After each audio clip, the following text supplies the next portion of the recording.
Chers amis, bonjour. Je vous propose de lire quelques versets qui se trouvent dans l'épître de Paul aux Philippiens, au chapitre 2, les versets 9 à 11. Il est parlé de Jésus et il est dit « C'est pourquoi Dieu l'a élevé à la plus haute place et lui a donné le nom supérieur à tout autre nom.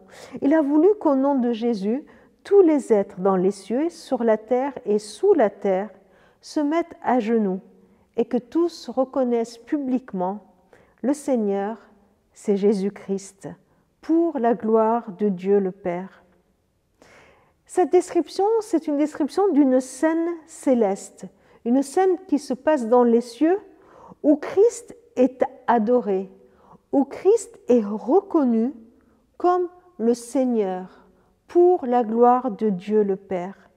Pourquoi? Pourquoi cette scène a lieu? Parce que Jésus a fait ce qu'il fallait pour nous obtenir le salut. Il s'est humilié, il a accepté de mourir sur une croix, il a accepté d'aller jusqu'au bout pour nous. Mais s'il est mort, cela ne signifie pas qu'il soit faible, bien au contraire. Sa résurrection témoigne de sa puissance. Dieu le Père le sait. C'est pourquoi il l'a élevé à la plus haute place et lui a donné le nom supérieur à tout autre nom, un nom puissant qui a toute autorité. Alors, en quoi cette scène céleste, cette scène paradisiaque, ce paradis commence aujourd'hui, dès à présent? En quoi cela nous concerne, nous, ici et maintenant? Eh bien, en ceci que toi et moi, aujourd'hui, en ce jour, nous pouvons dès à présent vivre cette scène. Nous pouvons vivre cette scène qui aura lieu dans l'éternité, mais qui déjà elle est là et Dieu nous permet de la vivre déjà maintenant. Comment? Eh bien, en reconnaissant qui est le Christ à présent. Pour vivre cette scène que nous vivrons dans l'éternité, pour toute l'éternité, eh bien, deux attitudes nous sont décrites, deux positionnements qui nous permettront de vivre pleinement le paradis sur terre, même aujourd'hui. La première, c'est se mettre à genoux. À genoux.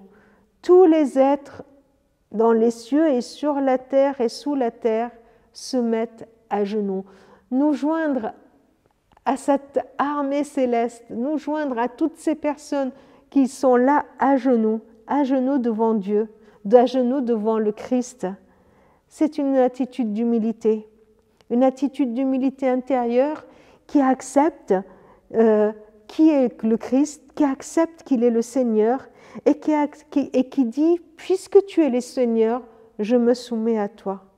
Je décide de t'obéir. Je veux t'obéir parce que je reconnais que tu es le Seigneur, le Roi des rois. » Première attitude, l'humilité. Et la deuxième qui suit, bien sûr, c'est l'adoration.